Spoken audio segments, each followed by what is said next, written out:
Inflation. So what is inflation? Inflation is the persistent rise in the general price level. So that means prices in this country continue to increase. So that is inflation. Inflation, without inflation, businesses will not even make profit. So they have to inflate the price to make profit. That's the point. So inflation, yes, said, inflation can be defined as a general and continuing rise in prices. So persistent rise, that's continuing, persistent rise in the prices of goods and services in the country. That is what inflation is. So if the price of goods and services are going up generally in the economy over a period of time, inflation is said to what? To exist. So if the price of goods and services continue to rise over a period of time within a country or an economy, then we would say that, oh, there's inflation in this economy. That means, oh, you bought it $5 yesterday, and in the next 2-3 months, you want to buy it, in the next 2-3 weeks, it becomes $6, $7. Inflation. That's inflation. I think it's there. Yes. So that's about that. So it says sometimes prices fall over time. So when prices fall, we call it deflation. So a fall in price, a general fall in price, is deflation.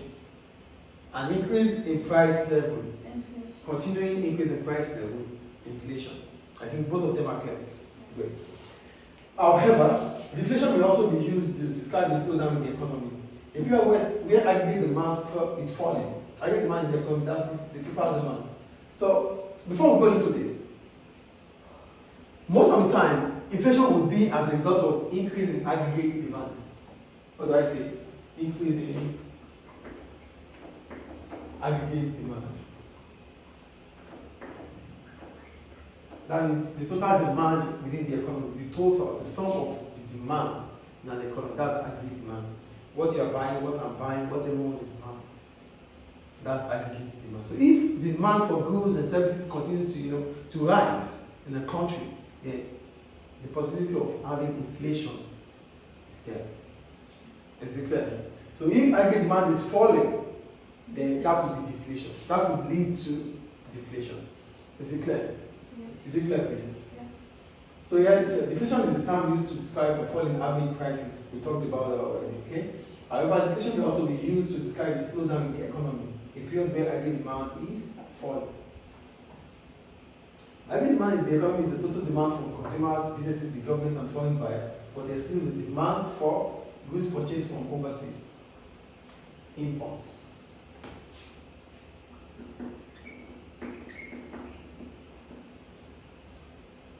Excludes the demand for what? Goods purchased from overseas, which includes consumption, investment, government expenditure, and export minus imports.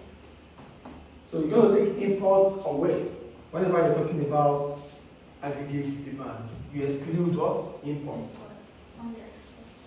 The export minus imports. Do you get it? Are you here, please? Yes. Great. Any question up to now? No. Good. Shall we move on? Yes. So, government usually measure and monitor the rate of inflation. When government has to measure the rate of inflation, government will use Consumer Price Index, CPI.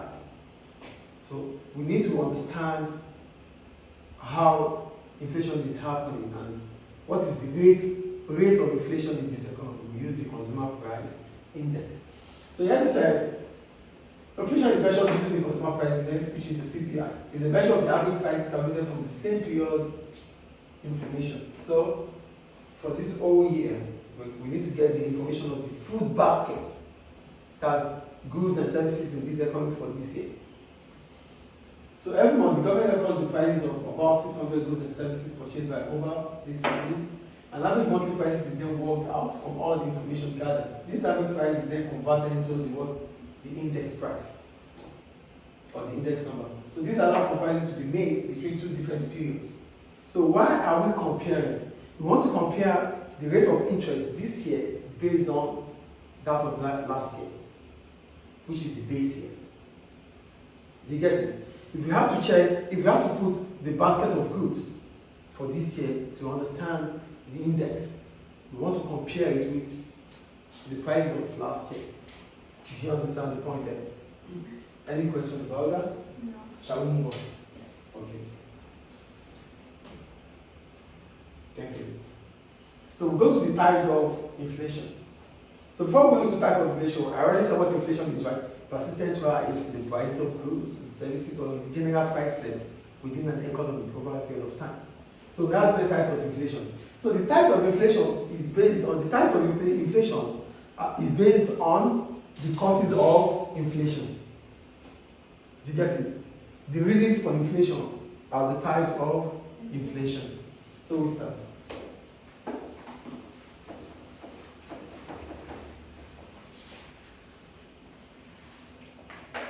Yanni said inflation may be caused by different factors and there is often some disagreement about the importance of each one. This is because different economists have different views about the causes of inflation. So your own view about inflation might be different from my own view about inflation. But at the end of it all, inflation will arise in an economy in as much as there is aggregate demand increasing. That means there is an increase in the aggregate demand in the economy. Just you note this, when the demand for some certain goods increases, what happens to those goods? They become scarce, yes or no? They become? Scarce. Scarcity. You don't see them anymore. Scarcity.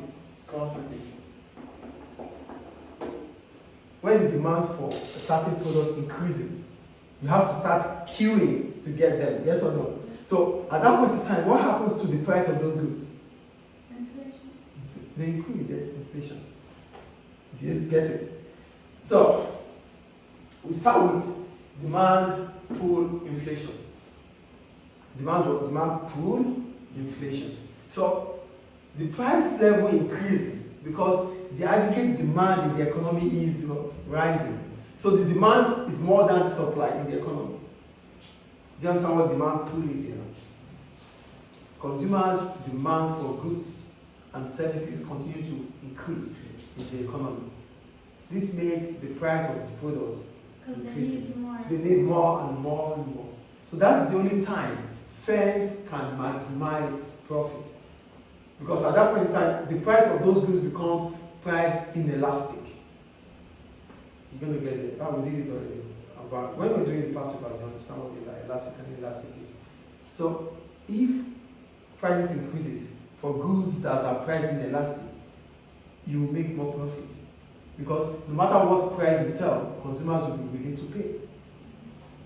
Especially now that the product is scarce, there's shortage of that product. So you are willing to get it at any price. So this will lead to what we call demand pull inflation. Do you understand demand pull inflation? So that's about that. You understand? Too much demand in the economy. I just said that already. Too much demand in the economy will lead to what demand pull inflation. If demand increases, there will be an increase in price. Yes. If demand increases, the price will also increase. Because at that point in time, firms want to maximize their revenue, to maximize profit. So this will be the same for the whole economy. If aggregate demand increases, there will be an increase in the general price level. So aggregate demand is total demand, which I talked about already. So aggregate demand, yeah. So demand pull inflation could be caused by one. So why do we have increasing demand for goods and services in the economy? These are what we call the causes of demand pull inflation. Do you get it? Why do you want to demand more for goods?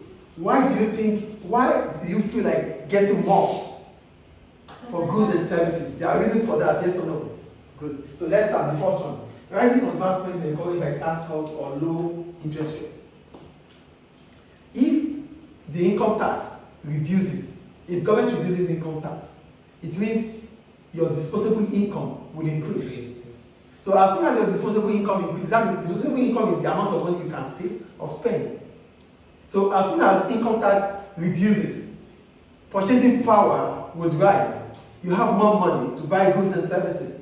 So this increases your demand for goods and services. Yes or no? So government reduces taxes. As a result, disposable income increases. Individuals feel like buying more than what they used to buy. Low interest rates. What is interest rate? Interest rate is the price of savings or borrowing. The price of savings or borrowing. So if interest rate reduces, people have the incentive to borrow more from the bank. That is what it means. So that means the cost of borrowing has fallen, has reduced. So this is an incentive for you to borrow more from the bank. Yes or no? Yeah. So the more money you can borrow, the more purchases you can make.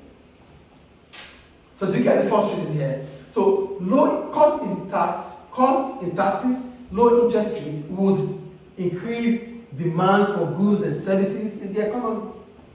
That's the first reason why we have demand pull inflation. The second one, sharp increase in government spending, subsidy. Government starts subsidizing. And if government starts subsidizing, what happens to prices? Prices will fall. Because instead of you to pay 3, you're going to pay 1.5. So you could buy 2. You used to buy 1, but now you can buy 2 because of subsidy. So government is spending. That's the second one. Is it clear? The third one, rising demand for resources by firms. As soon as the purchasing power increases for individuals, our demand for goods and services will increase. Yes or no? So firms would not want to mess up. They want to become efficient. This makes them to continue to buy to get more resources to provide for the needs and wants of customers. Do you get the point here? The demand in the economy has increased due to low income tax, interest rates, and cuts in taxes. So this makes us to have more money to spend. Demand will increase in the economy. They can buy more. We can buy more, but what will firms do? Firms will have to respond by providing more. Yes or no? How will they be able to provide more? By getting more resources to produce goods or services that we need. So they are also demanding more. So this could lead to what? Increase in, this could lead to inflation. Do you get it? Yes. And the third one, booming demand for exports. So your goods and services are needed more by foreign customers. So what happens? You want to sell more to foreign customers because that is foreign currency. You might not be willing to sell locally anymore. So what happens locally? You increase the price. You want to sell the same price that you're selling abroad here, or you make it scarce domestically because you are not taking more of selling abroad. So what happens to prices here? Prices will rise. Do you get it? So demand here, the demand of exports, demand in your products abroad would increase the price. Countries need more of your products. What do? Will you sell it to what? You use the opportunity to raise the price so that you can make more revenue and profit. Yeah. So these are the reasons for demand pull inflation. Demand pull inflation would arise as a result of increase in aggregate demand. And aggregate demand is what the total of all demand within an economy. Any questions about demand pull inflation? We'll move on. Thank you. Maybe it's done. Okay, yeah, it's fine. Cost push. Cost push. So now the cost is increasing. We have to push it to consumers to start paying more. We have to shift the price, the cost, we have to shift it to the consumers. Cost push inflation. So as we, as businesses, will still make profit. Do you get it? Yeah. So for cost push inflation, it means an increase in prices as a result of increasing cost of production.